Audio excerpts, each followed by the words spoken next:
Welcome to this week's Beacon of Light podcast. We are here with Morgan, who was so eager to do this podcast.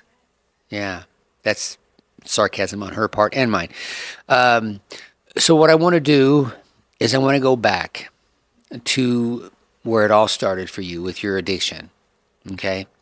How old were you when you had your first introduction to whatever it was that started, and what was the drug? What was it? What was it? I think I was 13 when I first started to drink alcohol. And then I started smoking weed at about 14. I drank alcohol and smoked weed for probably those first 2 years. I kind of just stuck to that. And then I tried meth at the age of 15, which led into ecstasy, Molly, cocaine, heavy alcohol use. Sounds like maybe anything you get your hands on at some point, Yes. right? So the first time alcohol, 13, you said, junior high. Yep. What was that? Just a bunch of folks saying, "Hey, we got a six pack." Somebody found a bottle in somebody's liquor cabinet. And what was that? How did that? What would that look like? Well, it was me and a couple of my close friends. We used to get like these bottles of vodka, just like the cheapest, like Taka, How'd you get it? from older men who were older than You had 21. no problem getting these young Yep. girls. Yeah. I honestly also stole alcohol from my parents Never heard that one a before. lot. Yeah. Yep. Alcohol was very easy to get a hold of in my household. So, alcohol from your parents. Your parents were obviously drinkers, heavy drinkers. My mom was a social drinker. She was very like one and done. My dad was a little bit more of a heavy drinker, definitely. Is that something that you longed for? What you perceived and what they were doing, how they were acting when you knew they were drinking, or how'd that work? Does that make any sense? I Yeah. mean, No, yeah. it makes total sense. I think so. I think I saw a lot of like social interactions, like their personality would change. They'd become more outgoing or nice. I could get along well with my dad very well sometimes when he was drinking a lot. So yeah, I perceived it as like this was the thing to do. This was a thing to have fun with, to be more outgoing. It made you feel more like belonging, I guess, and social. Is that what happened when you drank? Absolutely, yeah. So it worked. Absolutely.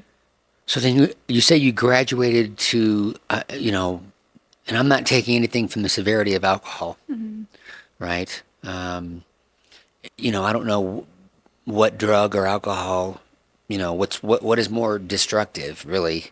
Right. But it's the meth, right? And you were how old when that I started? was 15 when I first started using So meth. 2 years into your career, right? Did you shoot it or smoke it? I snorted it when I first started using it. Were you hooked immediately? Yeah, The greatest thing since sliced bread. it was when I first tried it. Yeah. Like, where has this been all my life? Yep. Right? I mean, Yep. I've heard that so many. I've never done meth, Yeah. but everybody that I speak with, for the most part, almost everybody says, wow. Oh yeah, it was when you first try it. Yeah, it's a high you've never felt before. Let And me just then, clarify. That's when you very first time trying it.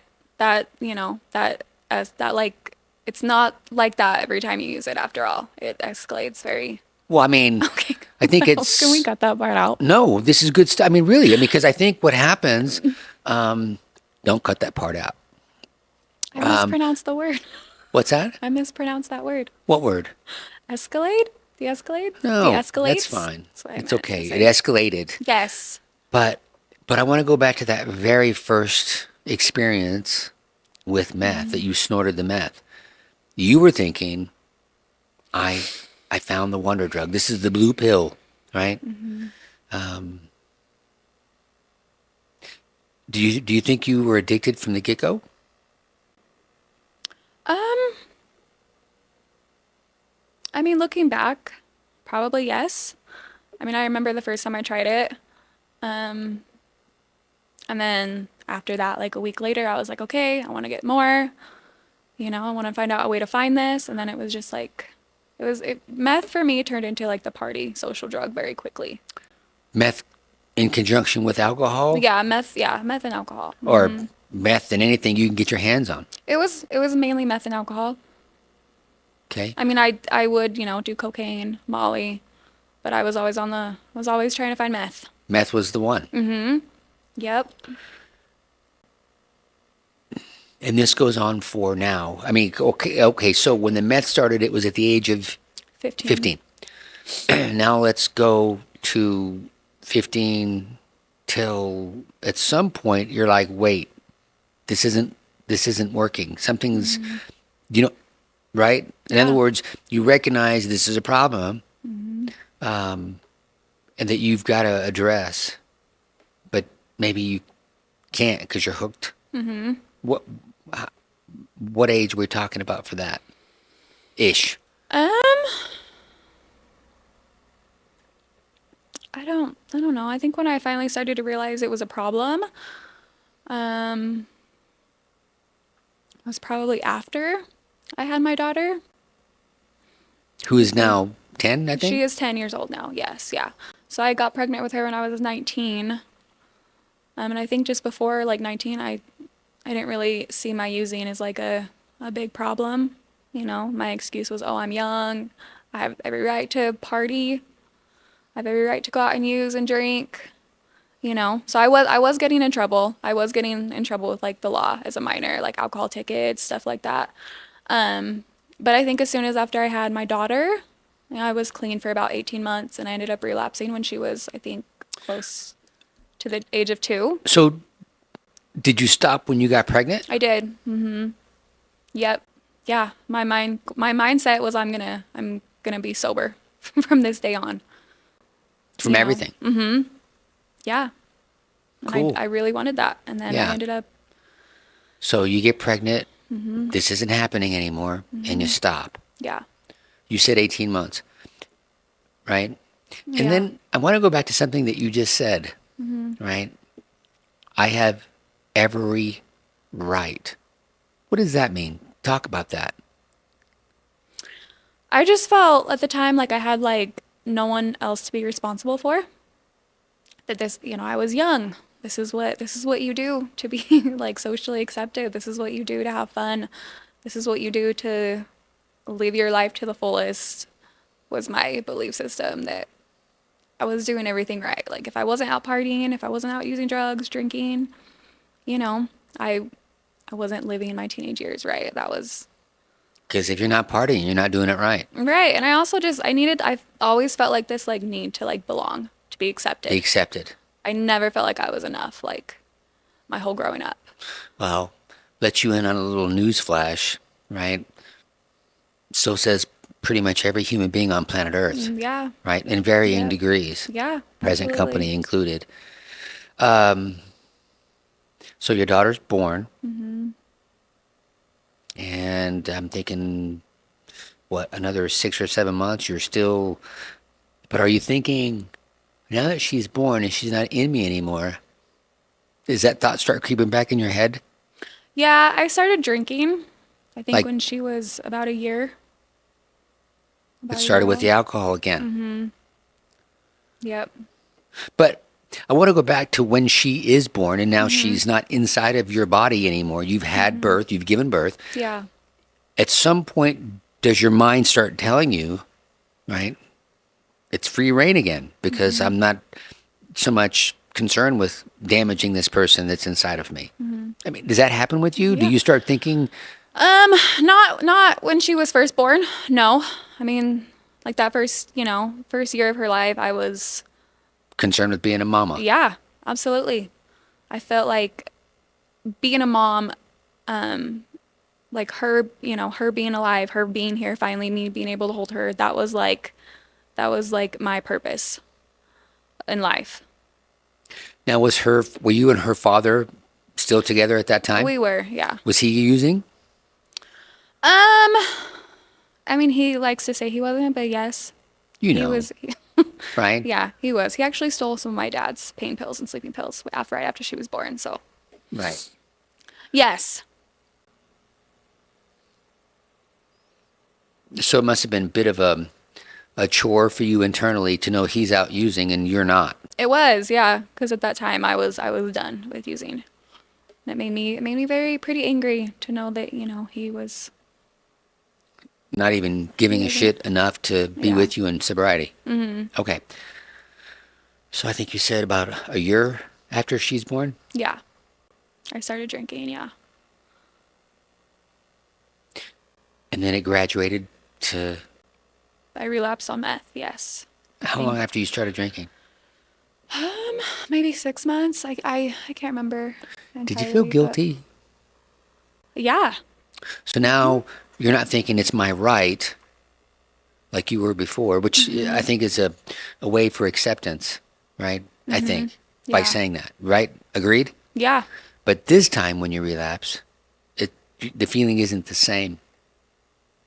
Yes? No, it was more of a very shitty feeling. A lot of guilt, So it's not my right a anymore. lot of shame. Right. I mean, I guess in a sense maybe I felt entitled still since I was so young, since I was 19. But you still felt shitty. But yeah, absolutely. But Felt horrible, yeah. yet, like a moth to the flame, here we go. Now you're back full fledged in 6-ish months, full fledged right back into all of your addictions, Yep. everything that was before, right? Now, are you working throughout this entire time or no? It was not. No. Okay. By the way, just in case you all are curious, but Morgan, you were you were a patient here at Beacon Recovery, Yes. Yep. right? Yeah. What brought you to Beacon? My addiction. I mean, what happened? I mean, did you get thrown in jail? I was, yeah. Yeah. So where do I start?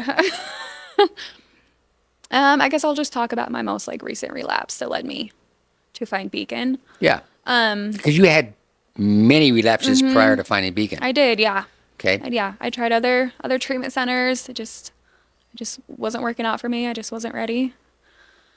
So I actually in this last relapse, I lost everything. What does that mean? I lost my house to live in. I was living in my car. Wait. Lost the house.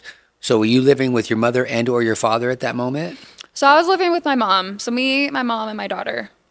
Okay, so you're living with your mother, and this last relapse caused your mother to say, Yeah, get the hell out. Yes, because my daughter was a lot older now. She was witnessing a lot more. Yeah. So as soon as she found out I relapsed, she kicked me out of the house. Yes. and what happened with your child when she kicked you out of the house? But she was with my mom. She was living with my mom. Was DCFS involved or? No, because my mother adopted my daughter when she was about 3 or 4. So now, how old is your daughter when this takes place? Where your mom says you're out. She was about 6. So you relapse. Probably not the first time you relapse. This is just the first time you actually got caught. Does that sound about right? Yeah. Kind of takes me on a side note to when somebody gets a DUI, right? It's not the first time you drank and got behind the wheel of a car. Right. It's just the first time you got caught. So now we're going to go back to your situation. This is the first time you get caught in your relapse. Your mom says, and she's probably not happy with you, right? Right. And she knows you're not going to be on the street because you can just go couch surf. So is a part of you saying, well, okay, I can just go full on? I was dating my drug dealer at the time. Oh, how So, convenient. yeah, I was. So I mean, that's sarcastic. It was not convenient. I mean, Yeah, I guess I was being, I was being a bit of a smartass I know. myself. Yeah. I know. I mean, yeah, at the time it was very convenient in my head. I was thinking, okay, I'll just, I'll go live with him. Which you Well, did until you didn't. I did. Yeah, he made me leave like after like a week and put me on the streets. And he would still meet up with me from time to time and deal me drugs when I wanted it. Yeah, How'd you pay for it? I didn't. Not with him, at least I didn't. So you're now on the streets, Yeah. but not really because you're just couch surfing, right? So I was in my car. I would live in my car for like weeks at a time, and then I'd be back at Boyfriends? my then boyfriend's house. Yeah. Working at the time? No, Still absolutely not. not. No, I So, was very deep in meth addiction at this time. I was not mentally capable of working. and you're doing anything you can to get your next, we'll call it, for lack of better terms or word, fix, Yeah, I didn't care about anything at that except time. getting high. Yeah. Now you're like full blown, Yeah. right? Did somehow you get lucky and get arrested and get put in jail?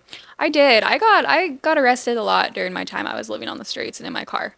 Unfortunately, it was a time during COVID, so no county would hold me. They would arrest me and let me go. So Like within hours or the next day it or was it was long enough for them to like deem I was like sober, I guess. So like it was like 12 hours and I was like released the next morning.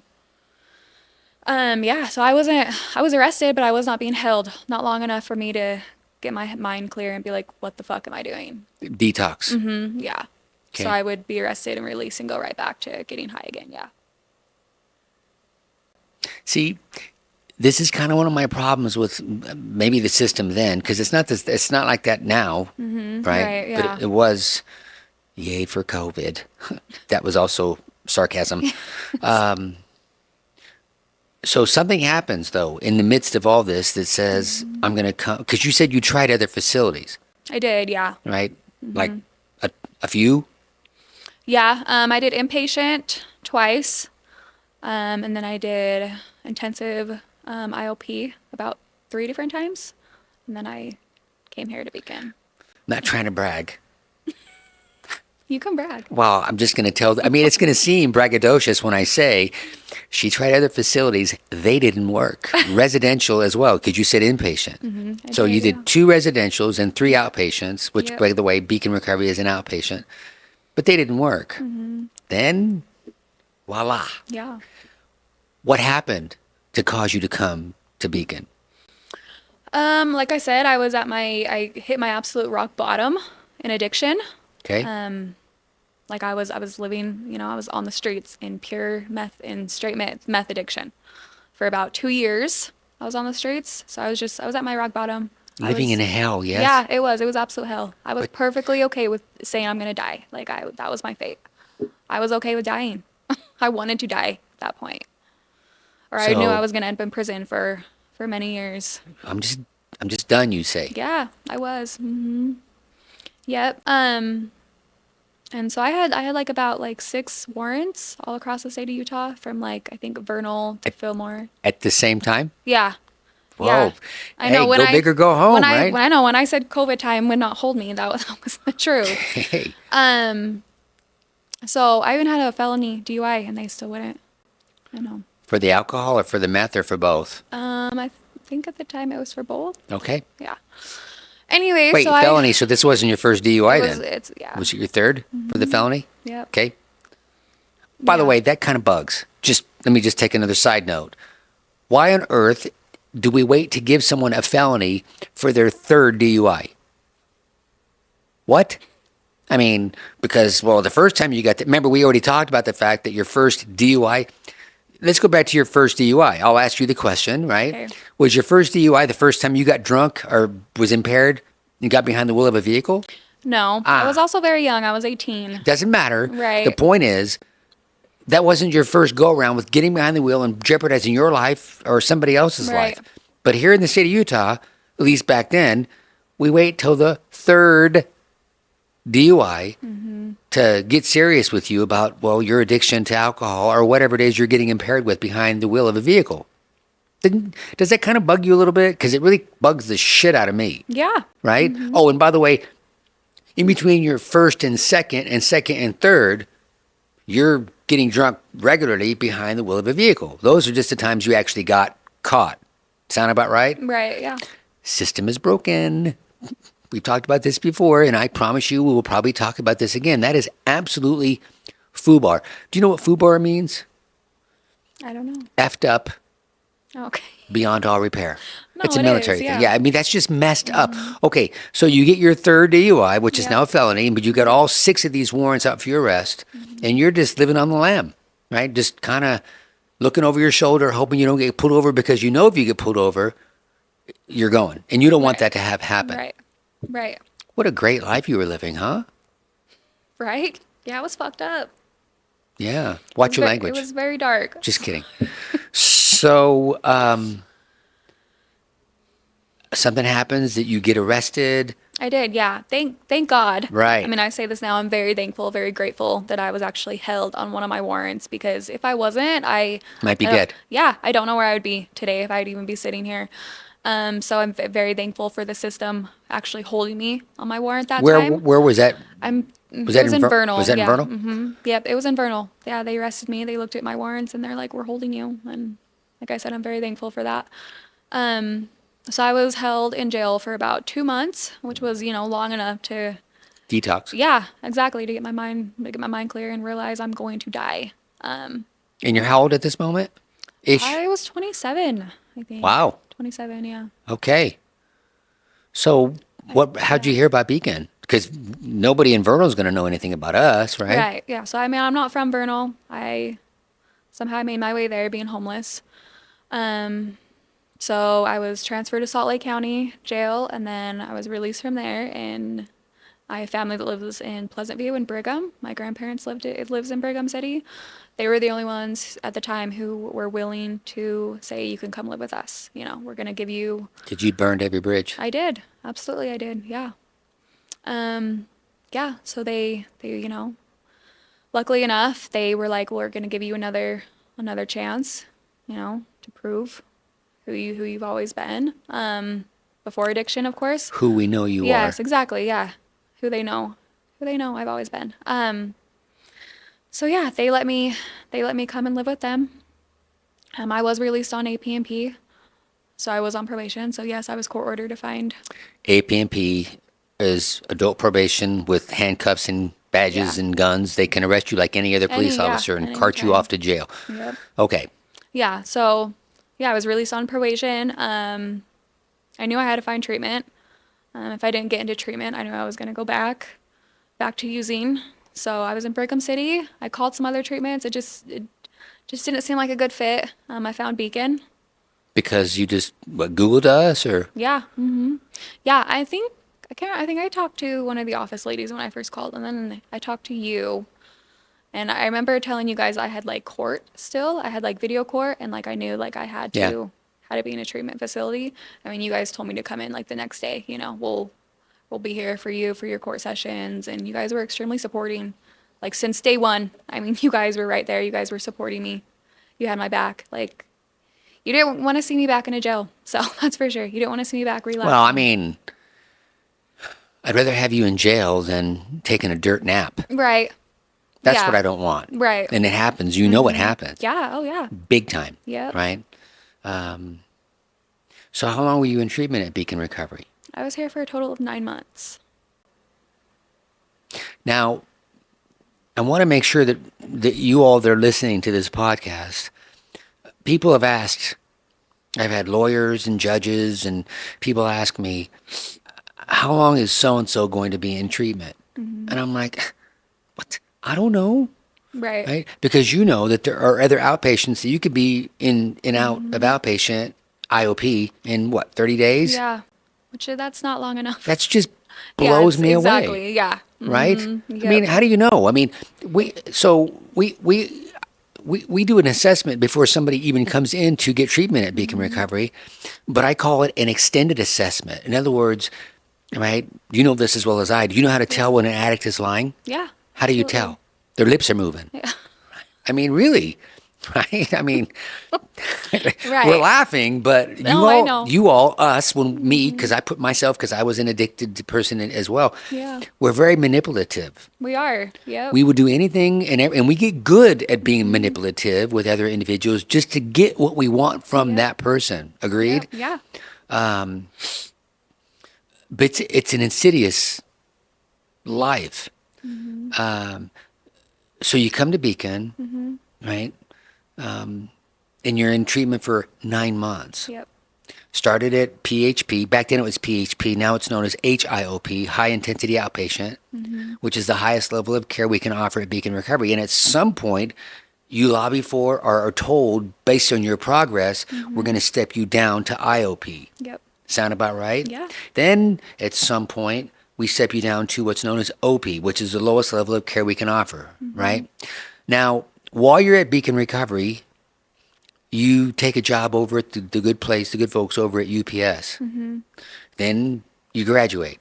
It's a great day, right? It was. Yes, Yeah. it was. It was a great day. Very good feeling. When did you get the opportunity to reunite with your child, with your daughter? As soon as I was released from jail, I could see her every other weekend, every weekend. Did you stay in the sober living? I did not. No, I was living with my grandparents. Oh, that's right. Yeah. Who? Oh, and your mother has Maya. Maya, your daughter. Ava. Ava. Yeah. I didn't. I'm so good with names. You are. You were very close. You were very Well, close. I thought you said Maya, and I met your daughter, I think, once at a Christmas party, I think, Yeah. right? Yeah, you have. You've met her a couple times. Yeah. Yep. So you're living with your grandparents. Your daughter is with your mother, right? Now, the grandparents, these are your mom's parents? Yes, yeah. Okay. And so now your mom says, okay, we'll put our toes in the sand, in the water, and we'll let you see your daughter Yeah. once every 2 weeks. Yeah. It was like every weekend, every other week. Yeah. And how was that for you? It was Bittersweet? amazing. It was, yeah, it was very bittersweet. Like I said, I felt a lot of guilt and shame. I mean, I still do to this day, for having to step out or on her for my addiction. Yeah. Yeah. So when do you get the opportunity to get your daughter back completely? Every day, all day? When or do I now? Well, I know you do now. Yeah, so I was Yeah, gonna yeah. say I do. I am with her full time now. Yes. So when do you get her back? Are you at Beacon getting treatment, or had you already graduated? No, I was at Beacon getting treatment. As soon as I started coming to treatment, I think it was about like a month or 2 months in, I started seeing her a lot more frequent. Okay. I think you're a full-time mom now, right? With your So mom's I assistance. did not have a car at the time, so I was unable to still take her from school to take her to school, Yeah. But I was there a lot more. I was showing up in ways a lot more that I was not able to Yeah. previously. So My mom was still the main she was the main. caretaker Your mom, pretty early on, yeah. goodness, you got a good one, huh? Oh, I know. Yeah. Really? I can never thank her enough for what she's done for me and my daughter. Yeah. I mean, Well, she now you're treats- mama, so you can thank her by Yeah. doing what you know what I mean? Right, yeah. Because you're what we call a cycle breaker, I think. Your parents were drinkers, and you have broken that. So now, My As- dad, yes. what? My dad, yeah. Still drinks? Yeah. Yeah. So you're getting treatment at Beacon Recovery, right? While you're getting treatment at Beacon Recovery, get a job over at over UPS. Yeah, at the UPS Right. store, yep. So then Morgan completes treatment at Beacon Recovery, and I would go into UPS from time to time to deliver packages.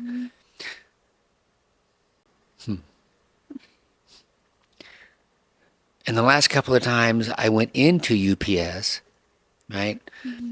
I would go into UPS, and when you go into the UPS line, you know that oftentimes, you got to wait in line, right? So I would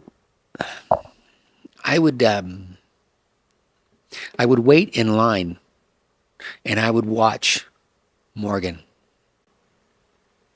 You didn't know that, right? Right.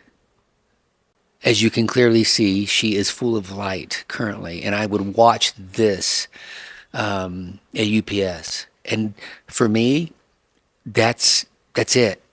That's what it's all about.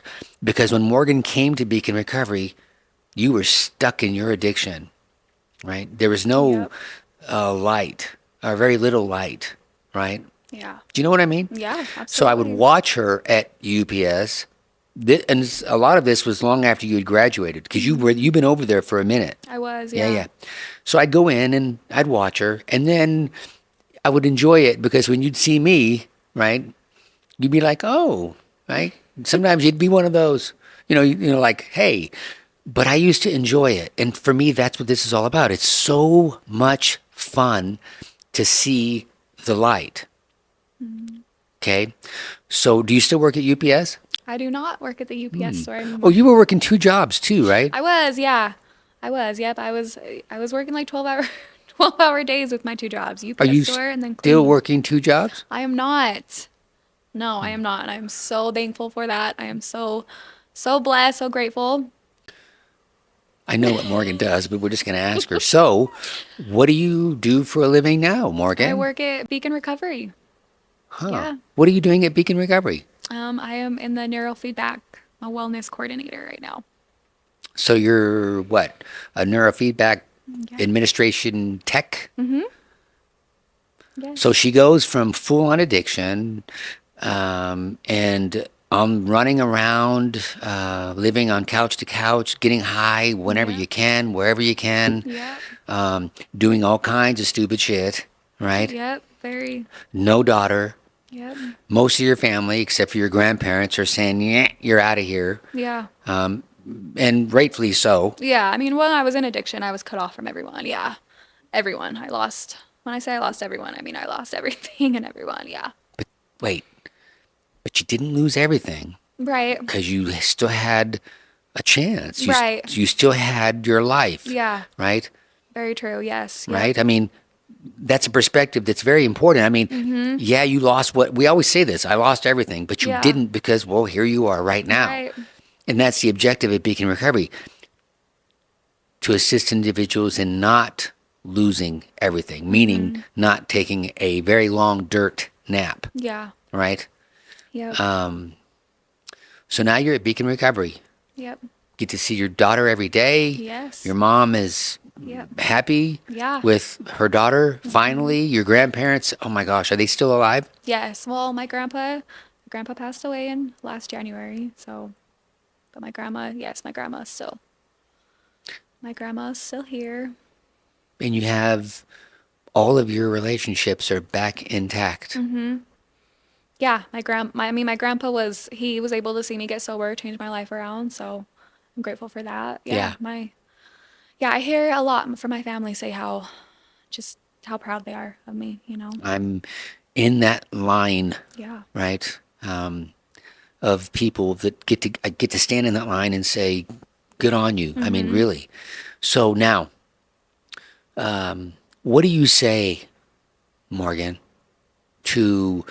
And by the way, made mention that she was eager to do this podcast. That is actually not true, right? Quit hitting the microphone. I know. I'm Right? sorry. I'm just kidding. Morgan, you didn't want to do this podcast, I was very nervous. Very nervous. Yeah. which is understandable. I mean, these cameras, ugh. It's a little invasive. Yeah, it is. Why did you decide to do the podcast? To get my story out there. Because, Just because I've been there. I was an addict. I'm still an addict to this day. yeah, I've heard that, and I know. I know. I don't think I'm an addict anymore. And Yeah, I don't I think know. I think you're in recovery. I think Right. I'm in recovery.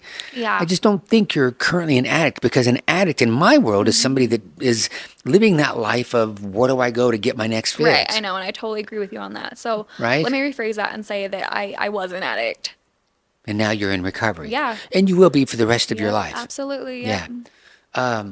So what do you say to that 16, 17, 18, 19, 20, whatever that person that's just getting started, or moreover, what do you say to that person? And when I say the person, I'm kind of visualizing a young lady, right? Who is knee deep in her addiction, who recognizes I can't do this anymore, but I can't do it, right? Because I know you know what I'm talking about. I can't get clean because I'm too far gone. What do you say to that person?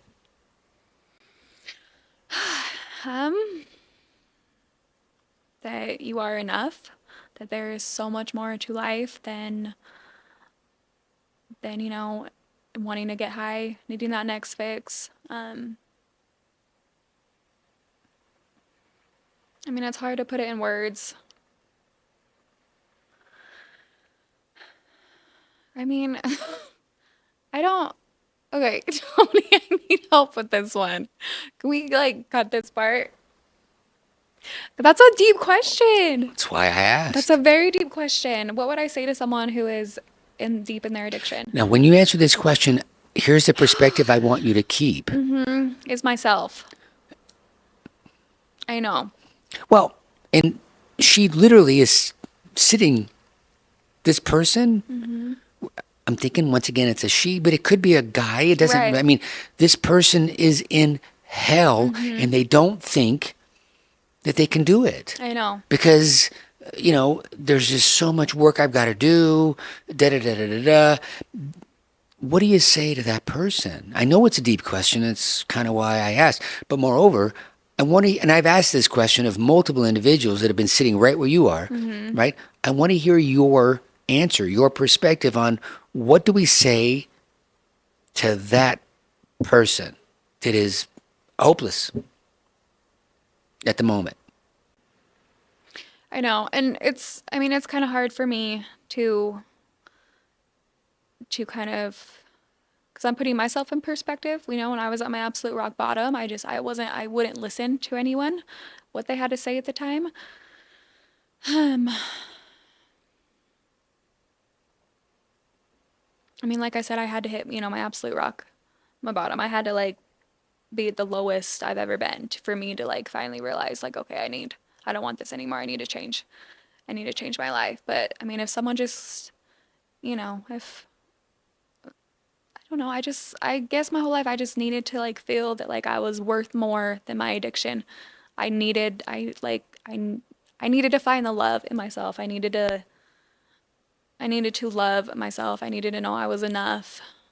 I needed to know there was more for me, that I was made for more than just using it. And Are you yeah, enough? yes, today I could sit here and say absolutely I am. And I never believed that my whole entire life. I was okay with being an addict, I accepted my fate. So, So just people just need to know that addiction does not define them, Being an addict does not define who you are. There's so much more to life than using and accepting that, that today I'm gonna use, but like tomorrow you really don't have to. And there's help out there, you know. There's a lot of people who love you, who have been where you are at right now, or have been where you're at yesterday, and how do you say that, Morgan? How do you say you love somebody you've never even met? very easily. I say that very easily. So do I. Yeah. All right. Any questions before we sign off? I'm sure you want to do this for the rest of the day. I do. I love this. No, I am. I'm like I said, I'm very grateful for you, Tony. I'm very grateful for Bacon. You guys were like the foundation of like my. You did the work. I did do the work. I did do the work, but you offering me to work here. I'm very blessed Yeah, I to be walked sitting into. here. I never thought I would be in this Yeah, chair yeah, yeah, years ago. So yeah. I walked into UPS. Remember? I do. Does that Yeah. shock you when I offered you this job? Um, maybe a little bit. Yeah. Well, there's a lot of people that work here, Yeah. right? That used to be in treatment here. Yeah. Who better to offer positions to, Right. right? Yeah. So summarizing, if you're sitting there listening to this and you're thinking, A, I'm not good enough, B, I don't love me, and I never will love me, and I am stuck in this addiction, and I always will be stuck in this addiction because there is no hope for me, Morgan will tell you, if I understood what you just said to me, Yeah. that's bullshit. Yep. Absolutely. You can do this, right? If you don't come to Beacon or call Beacon, call somebody, right? I Yeah. like what you said as well. Very it's a very slim possibility that you can do this by yourself.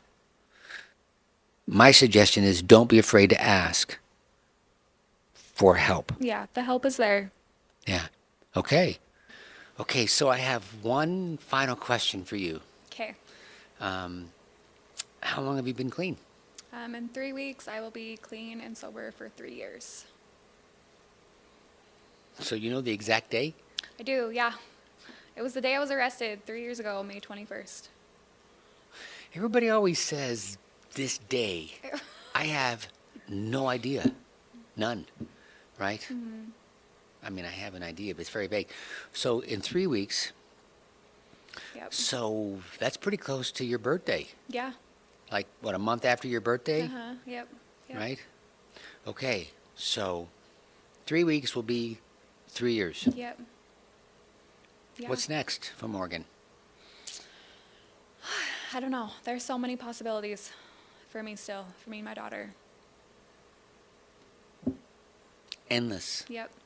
possibilities. Yeah. Right? I mean, the possibilities abound. Yeah. Right? I think if we're going to be honest, if I'm going to be honest, we're hoping that, you choose a career at Beacon. Yeah. I would love to. Yep. Yeah. I mean, I would love that. okay. So, 3 years and 3 weeks. Yeah. Good for you. Thank you. High five. Yeah, it feels amazing. High High five. Okay, thanks. Thank you.